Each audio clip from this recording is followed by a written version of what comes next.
Hey everybody, welcome back to Video Game Mess. So, taking a fun and exciting video for you guys today because we're taking a look at Dreamcast on Mr. FPGA.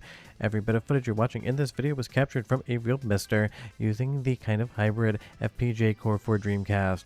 Long that to be the impossible core. Again, a full core is impossible. We'll get into that more technically in just a moment, but the fact that you can sit down and play Dreamcast games on your Mr. FPGA, something like Sonic Adventure here, and actually get 60 frames per second performance is absolutely mind-blowing in and of itself.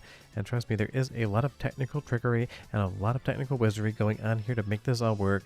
But at the end of the day, if you can sit down and play Dreamcast games this smoothly on your Mr. FPGA, then you know you're in for a big treat. Before we get too far involved though, do me a huge favor, go down below, hit like and subscribe to ring that notification bell, definitely helps us out. And if you feel so inclined and want to support the channel, we got a Patreon link down below as well. Just so you know, this is the most recent code for the Dreamcast FPGA core, so if you haven't actually updated for a while, you are not going to be getting this level of performance. And don't think every single Dreamcast game is going to work 100% perfectly. This is still in development. At a certain point in time, it's probably going to hit a wall for how much performance it can actually get out of the Mr. FPGA, because there is some modes for overclocking here to get better performance out. But honestly, the fact that it even does anything in and of itself, let alone something this good, is still mind-blowing to me.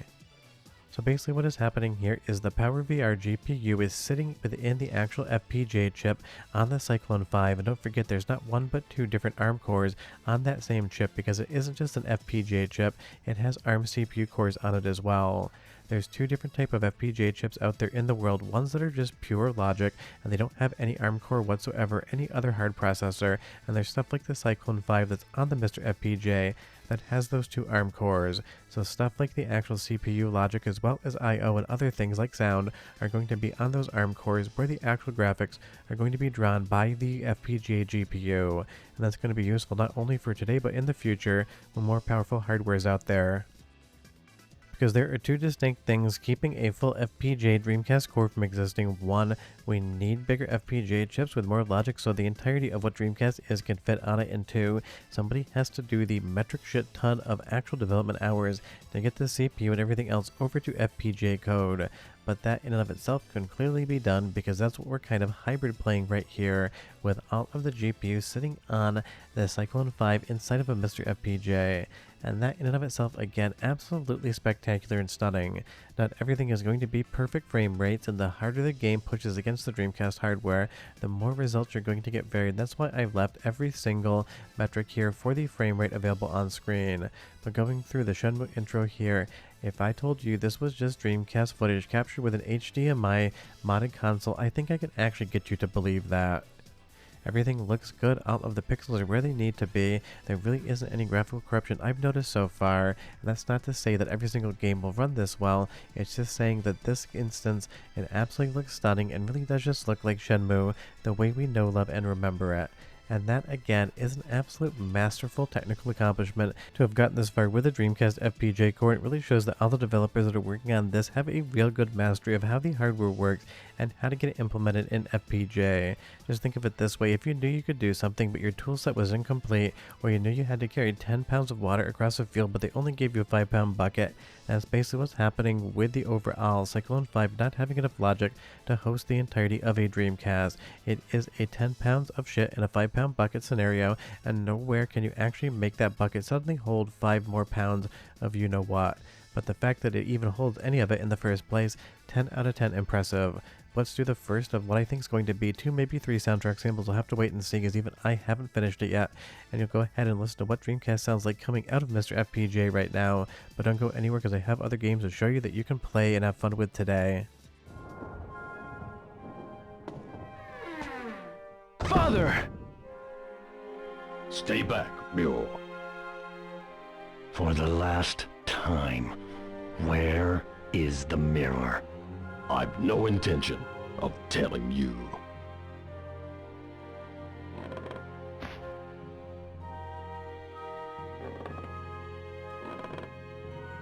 Hmm?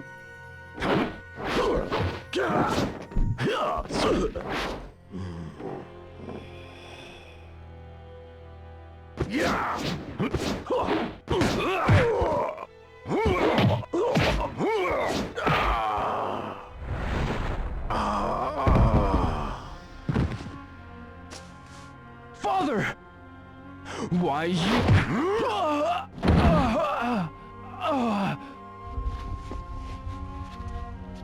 Now then. No matter how often you ask, I'll never tell. So there's one thing FPGA can never improve on, that's gotta be the voice acting in Shenmue, which is still some of the best bad voice acting Sega's ever put to any sort of video game they've ever made, whether we're talking about the arcades or the home console. Let's move into Daytona USA right now, and you will see this is a game where it definitely is working, but it is not working at the native frame rate.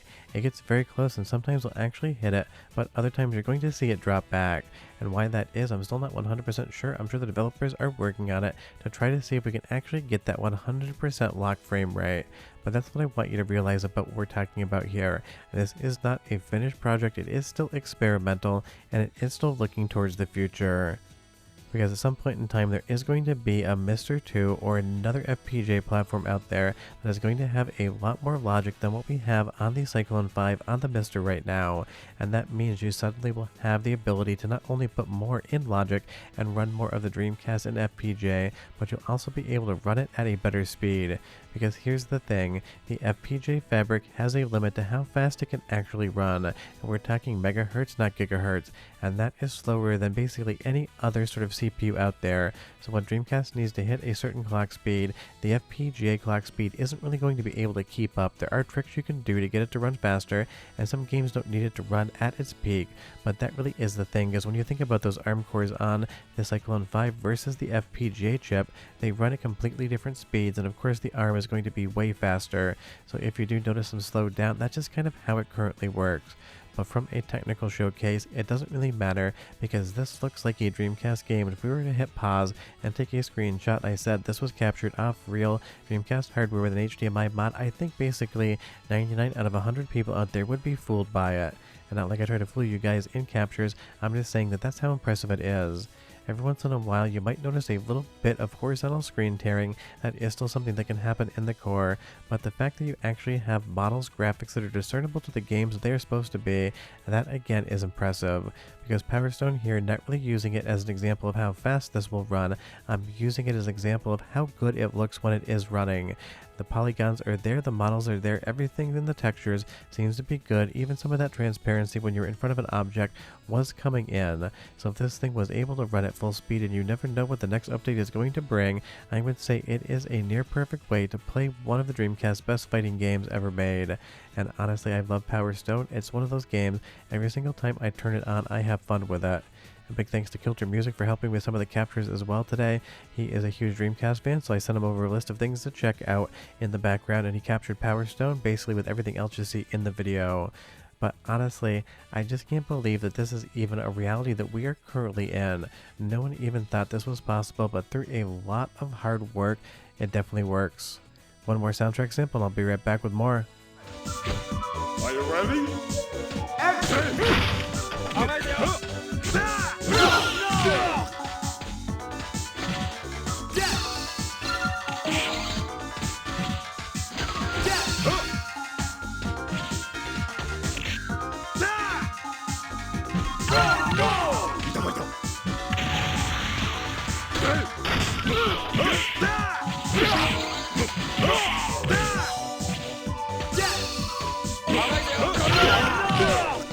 I mean, it sounds really good to me, but you leave me a comment down below and you tell me what you think. Is again, I always love to say on the channel, I have two tin ears and a lot of small issues in audio just completely go in my ears through my brain and come out registering no issues whatsoever.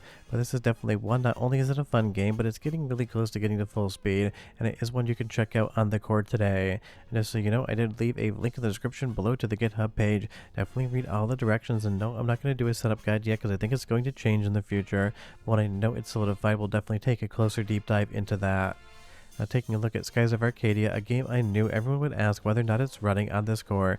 You can see clearly it is, and outside of a little bit of that horizontal line break in the image, it seems to be doing everything very close to full speed.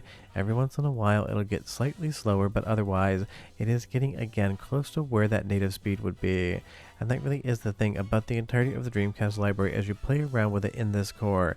You may find a game that runs at a locked frame rate with no issues whatsoever. You may find a game that doesn't run whatsoever, and you'll find a bunch of games in between where everything looks good, sounds good, and plays well, but you'll just lose a frame here or there. But Skies of Arcadia, absolutely a 10 out of 10 amazing game, one of the best RPGs on Dreamcast, and I knew it was something that you guys would want to see footage of. But take a look at the ship here, take a look at the camera pans, all of the models and all of the effects, and that looks like Dreamcast in FPGA, and that's because obviously, at least for a portion of it, that's exactly what we have.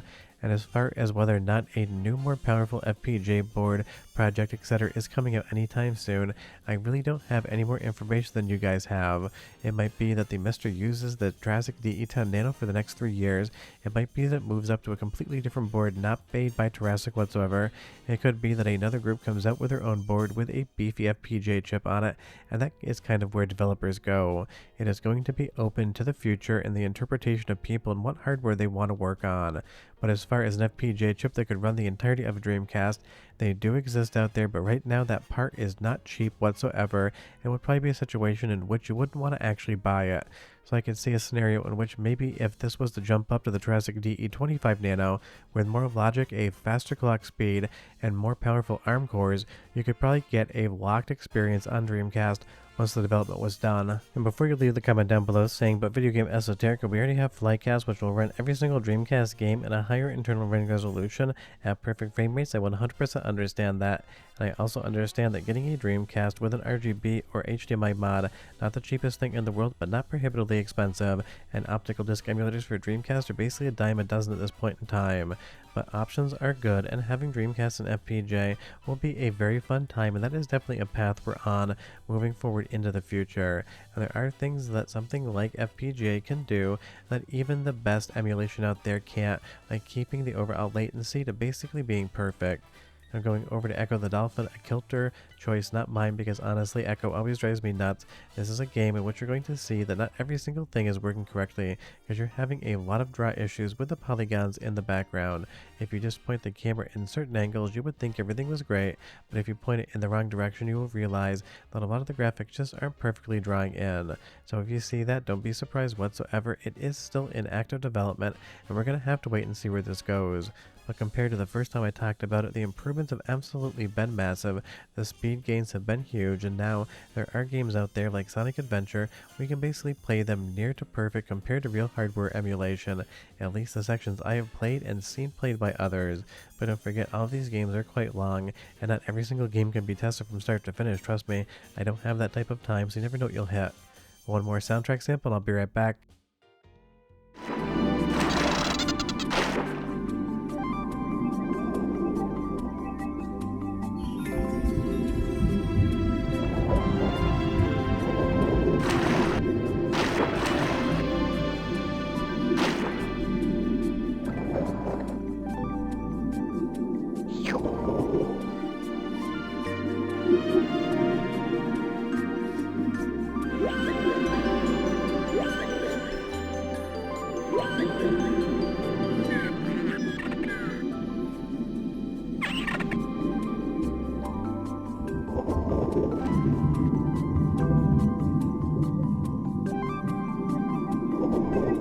And it sounds like Echo the Dolphin, it just doesn't quite look like Echo the Dolphin. And taking a look here at Choo Choo Rocket, obviously a game not really pushing much of what the Dreamcast has hardware wise. This is one that's going to run at full speed every single time you try it, so long as you have everything set up. That kind of is the fun part about the Dreamcast FPGA core right now. It does a hell of a lot more than you can imagine it ever would, and for some games it's going to be absolutely full speed compared to real hardware or Flycast. But you'll have to play around with it. Trust me, the setup isn't that bad whatsoever. You basically just drag and drop a couple of files and folders onto your Mr. FPGA SD card, and you're able to launch into it and start playing around. And I can't wait to see where this goes next, so I'm sure maybe in a month or two I will update this video if there's more speed improvements or more technical improvements under the hood. But Dreamcast and FPGA is, at least right now, a 50% reality, and one day we'll get to 100%. But short of that, hope you guys enjoyed the video, and I'll see you guys next time. Bye bye.